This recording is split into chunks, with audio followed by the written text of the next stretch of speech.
Welcome back to the AmberTG channel. After a long break, I'm happy to announce that regular stories are returning. We really hope you enjoy. After 5 long years of studying genetic engineering, I had finally graduated. I remember standing there at the ceremony surrounded by a sea of caps and gowns, feeling like I could finally breathe for the first time in years.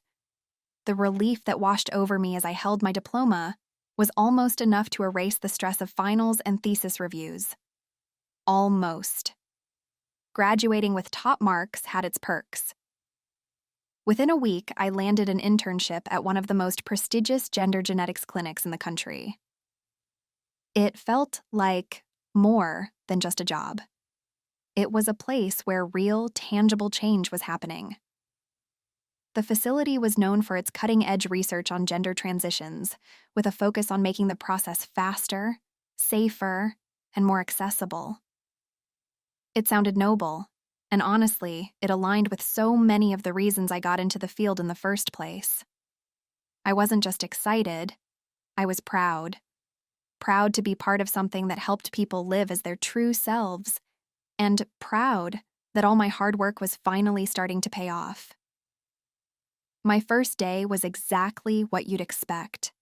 A whirlwind of orientation, paperwork, and getting used to wearing a lab coat again. By the second day, I was already starting to feel more at home. I had found my rhythm, at least enough not to feel completely lost. I was filing tissue samples when I heard someone clear their throat.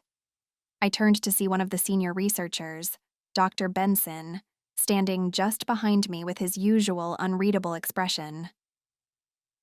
"Alex, can I borrow you for something? Downstairs in Lab C?" he said. His tone was casual, but there was something tight in his voice, like he was holding back excitement or nerves. "Lab C?" I asked, pulling off my gloves and tossing them into the bin. "Isn't that the closed lab? I thought only level 3 personnel had access."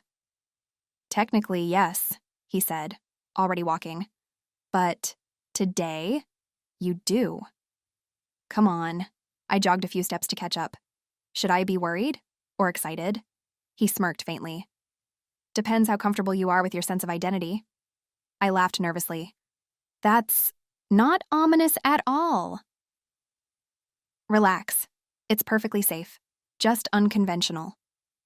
We descended 2 flights of sterile white stairs, and with each step, the buzz of the upper floors quieted.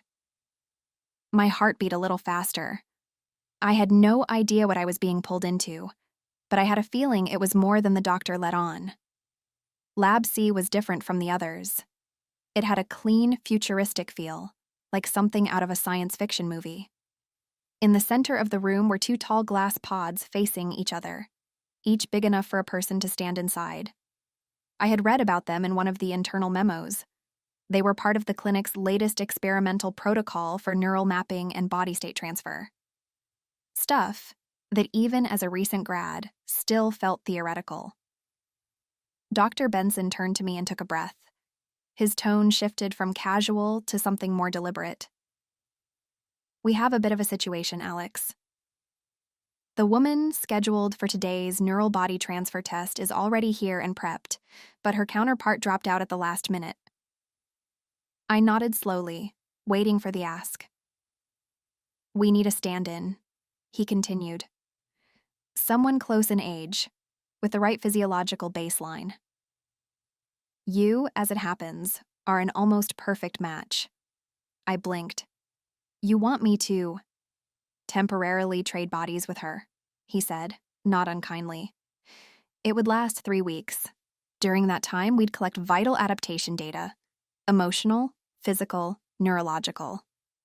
It's part of our real-world calibration phase." He stepped a little closer, lowering his voice slightly. "I understand it's a big request. We normally don't ask interns to participate in human trials. But you're in a unique position, and frankly, we trust your ability to handle this. That said, I want to be clear. This isn't mandatory. If you're uncomfortable, you can walk away. No hard feelings." I stood there, still not sure I was hearing him right. "Is it safe?" As safe as we can make it, he said. The transfer is fully reversible. We've done dozens of test swaps, short-term, monitored, all successful. You'll be given resources, support, and round-the-clock contact with our team, and you won't be expected to do anything you're uncomfortable with. He paused for a beat. You'll also be compensated. $10,000 for the full duration. And it would look very favorable on your record here. If you're hoping for a more permanent position after your internship, this would absolutely help. I looked past him at the pods, still struggling to believe what I was hearing. 3 weeks, I said slowly. 3 weeks, he confirmed. Then we switch you back. He gestured toward the glass pod opposite, where a woman sat in a chair, flipping through a magazine. When she saw us, she stood up. She was stunning. Long brunette hair, soft facial features, a slim and feminine body wrapped in a fitted blouse and jeans. She smiled and gave a little wave. Hi. I'm Natalie, she said brightly. I blinked. Hi, I'm not sure what to say. Natalie laughed. Don't worry. I've done one of these before. It's weird at first, but it goes by quicker than you'd think. Honestly, you'll learn a lot about the body, the mind, maybe even yourself. I gave her a cautious look, still trying to process everything. My heart hadn't stopped racing since we entered the lab. Dr. Benson stepped forward, noticing my hesitation. Alex, I know it's a lot to take in. I wouldn't be asking you if I didn't think you were capable of handling this. But I want to be absolutely transparent with you. This is part of a larger initiative. Real, human trials that could redefine how we understand identity and embodiment. I stood there, torn. My mind flipped through all the reasons to say no. The uncertainty, the discomfort, the fear. But $10,000 would wipe out my loans. And this opportunity, it was once in a lifetime. I exhaled slowly, my palms damp. Okay, I said finally. I'll do it. The paperwork was dense but straightforward. Non-disclosures, liability waivers, a comprehensive rundown of the procedure, and multiple sections where I had to initial things like assumption of bodily risk and temporary dissociation adjustment protocol. Each page made it feel a little more real. I signed, my hands still slightly trembling. It wasn't until I was being handed several bags of folded clothes, Natalie's clothes, that it truly hit me. I was really doing this. I was about to step into someone else's life. Someone else's body. They guided me into one of the pods while Natalie stepped into the other, giving me a reassuring smile as the glass doors sealed shut. The hum of the pod filled the chamber, a soft thrumming that seemed to vibrate in my chest. Lights blinked around me and a subtle mist filled the pod, cool against my skin. We exchanged nervous glances through the glass. Initiating neural transfer sequence, a voice announced from the intercom. Countdown, 5, 4, 3. I braced myself, though I didn't know for what. Then, everything blinked. It wasn't like falling asleep or waking up. It wasn't even like blacking out. It was like being yanked out of myself. One moment, I was grounded, aware of my limbs, my breath, my skin. And then there was a lurch, like my mind slipped through a tight, invisible tunnel. A weightless freefall. There was a second where I felt like I was floating in pure disorientation. No body, no sense of direction, just the sensation of movement and heat and pressure. And then I landed. Hard. I gasped, stumbling forward as the pod door hissed open. But it wasn't my voice that echoed in the chamber. It was higher, softer, sharper around the edges. My balance was off. I instinctively reached out to steady myself, but even the motion felt wrong. My center of gravity had shifted. My arms felt lighter. My legs longer. The way my weight settled on my hips, wider now, was enough to throw off my stride. My hands flew up to my face, smaller, smooth. The touch of my fingers on my skin felt almost electric, hypersensitive. The sensation was overwhelming, like my entire nervous system had been dialed up to 11. Even the air brushing against my cheeks felt exaggerated. Eventually, I had the courage to look down. "Holy shit," I whispered, my voice unmistakably Natalie's. I flinched at the sound. It was so clear, so feminine, it barely felt connected to the thought in my head. My chest rose and fell in shallow, rapid breaths. 2 soft, prominent mounds moved with every inhale, tugging the tank top against me. I instinctively reached up to touch them and paused mid-motion, the hesitation as much psychological as physical. When my hands made contact, I gasped, not because it hurt, but because the sensation was so vivid, so undeniably real. My waist narrowed into gentle curves that fed into wider hips than I was used to. My legs, long, smooth, toned, stood delicately beneath me, as if any sudden movement might throw me off balance. Even my feet felt daintier and more sensitive against the floor of the pod. I turned slowly, watching a curtain of long, chestnut-brown hair, Natalie's hair, swing across my vision and graze my collarbone. The movement sent a cascade of ticklish shivers across my skin. I had never felt so alien in my own skin. And yet, it was undeniably mine now. Dr. Benson's voice crackled over the intercom, this time sounding more thoughtful than before. "Alex, you're stable.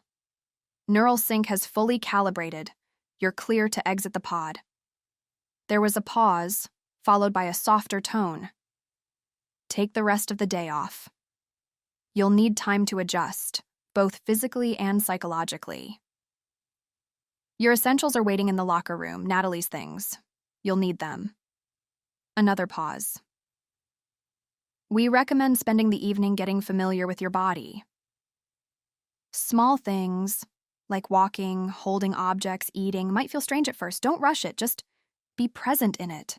We'll check in with you regularly over the next few days. If anything feels wrong, call us immediately." Natalie, now in my body, gave me a little thumbs up from across the room and grinned. "Just take it slow," she said, her voice now deep and familiar. My voice. I nodded slowly, still trying to breathe evenly. My hands remained hovering near my face, as if I still didn't trust the skin beneath my fingertips. The body wasn't just different, it wasn't just female. It was hers. Every breath, every twitch of movement, every sound that left my lips confirmed it. And now, for 3 weeks, it was mine. That first night was surreal. I got home, stripped down in front of my bathroom mirror, and just stared. I don't even know how long I stood there, taking it all in. The curves, the soft skin, the delicate angles of my new face. I poked at my cheeks, turned side to side, jumped a little just to see what it felt like. It wasn't exactly uncomfortable, but it was definitely strange. Like wearing someone else's clothes that just happened to fit perfectly. Day 2 was harder. Showering took longer. Hair took forever to dry. I wasn't used to putting on a bra or walking in sneakers that hugged my ankles differently, or dealing with the simple fact that most of the clothes were tight in ways I never expected. Even walking was different. My hips swayed. I kept bumping into door frames because my sense of width was off. And don't even get me started on using the bathroom. Work wasn't much better.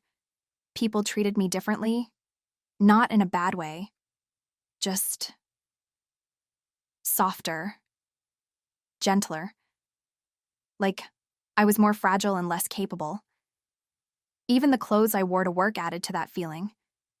I had to rely on Natalie's wardrobe, which meant form-fitting blouses, tight jeans, and the occasional knee-length skirt. Nothing too flashy, but definitely more attention-grabbing than I was used to. The first few days, I felt completely on display.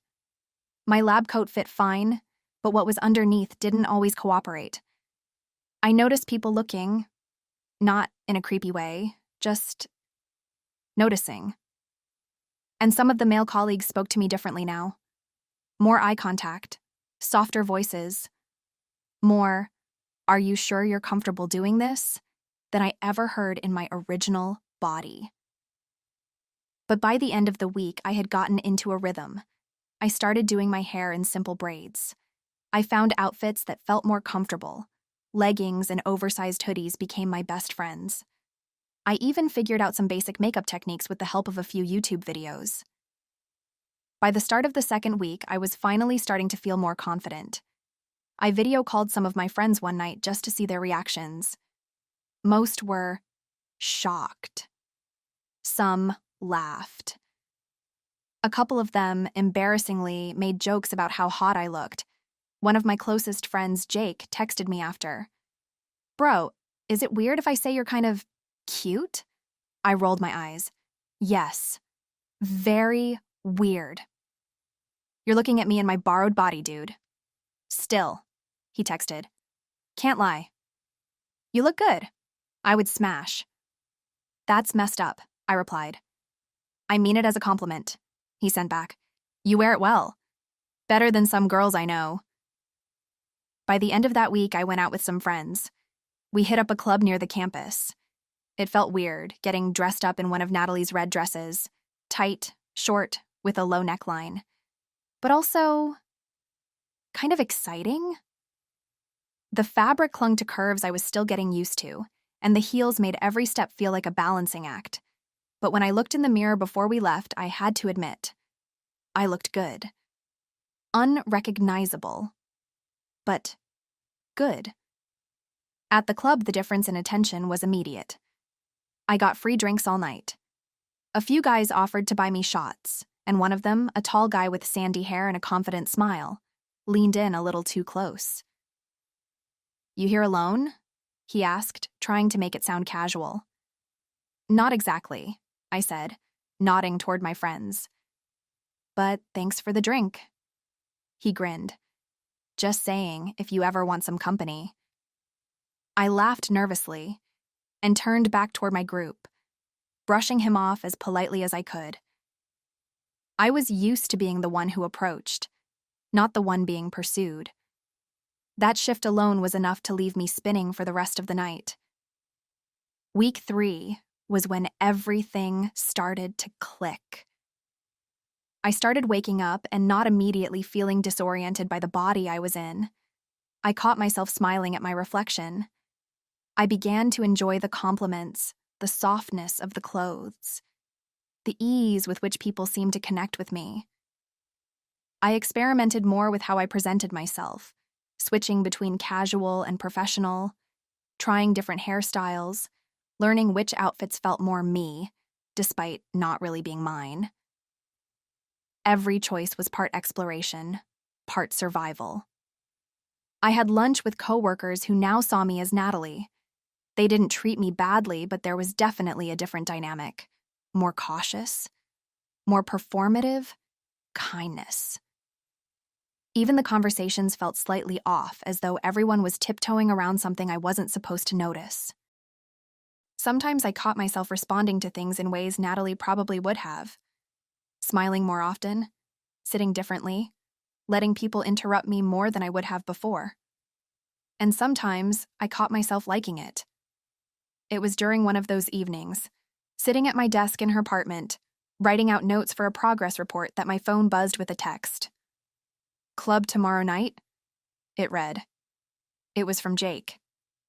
I hesitated. Then, after a beat, I typed, "Sure. Why not?" I wore the red dress again. The same one from the week before.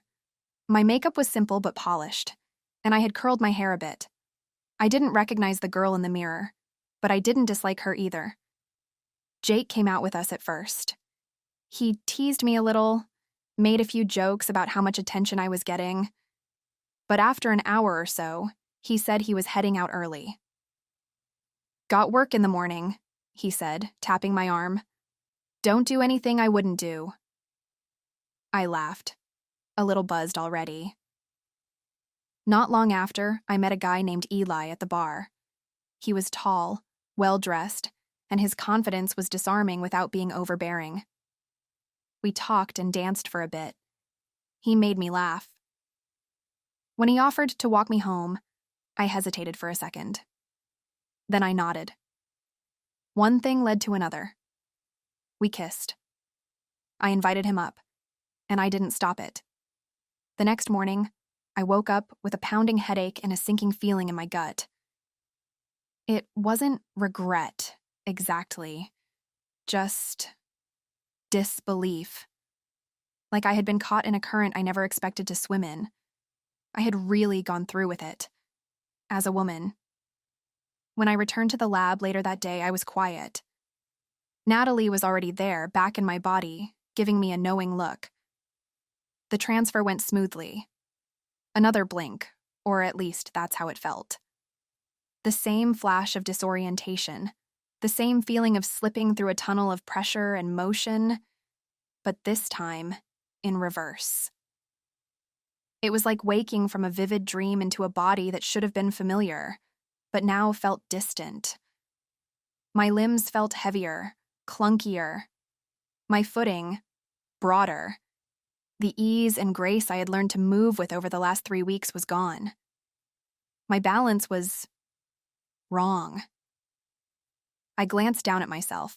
My chest was flat again. My arms were more muscular, the hairs on them thicker.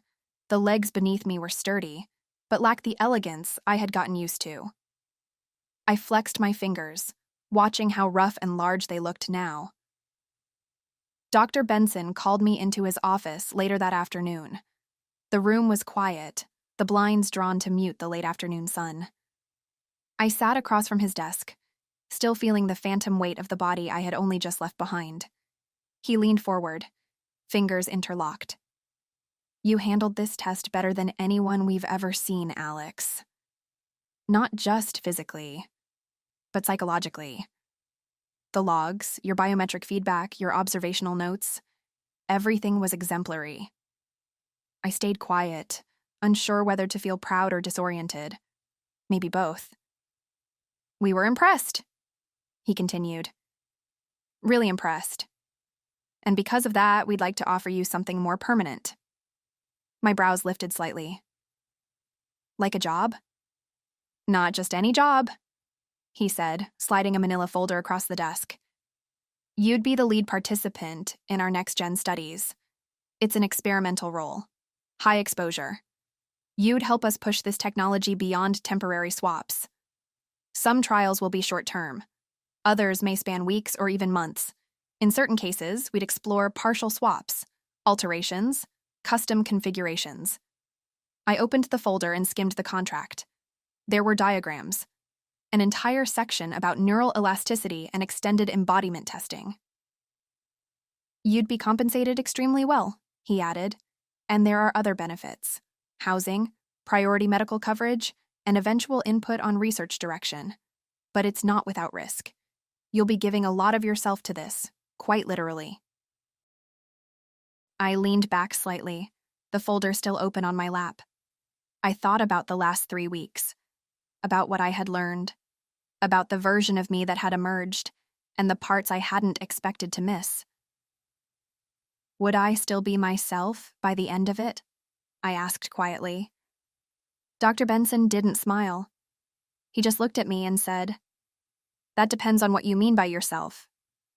I looked down at the contract again, and after a long breath, I nodded. "I'm in," I said. And so, my job began. It wasn't like any position I could have imagined. Each week brought a new body, a new identity, a new set of challenges. Some swaps were routine, clinical, scheduled, straightforward. Others threw me into lives I wasn't prepared for. Some bodies were similar to Natalie's. Others were wildly different. I spent days as men built nothing like me, taller, broader, older. Weeks as women navigating lives that felt like they belonged in someone else's story. Eventually, I noticed the pattern. I was spending more time as a girl than as myself. And strangely, that started to feel okay. I stopped marking time between swaps by when I would get my body back. Instead, I began asking different questions. Who am I becoming? What does comfort even look like anymore? Somewhere along the line, I stopped comparing. I stopped waiting to feel like the old me. Because the truth was, I already did. Just not in the way I expected. Not in the body I started with. But somehow, still me. Thanks for watching this video. More videos will be coming very soon. If you enjoyed this story, you'll love the story shown on screen or another one from our playlist. Before you go, remember to check out our new Patreon page for more stories, polls, and community chats with me. There is more info in the pinned comment and description. Thanks for watching.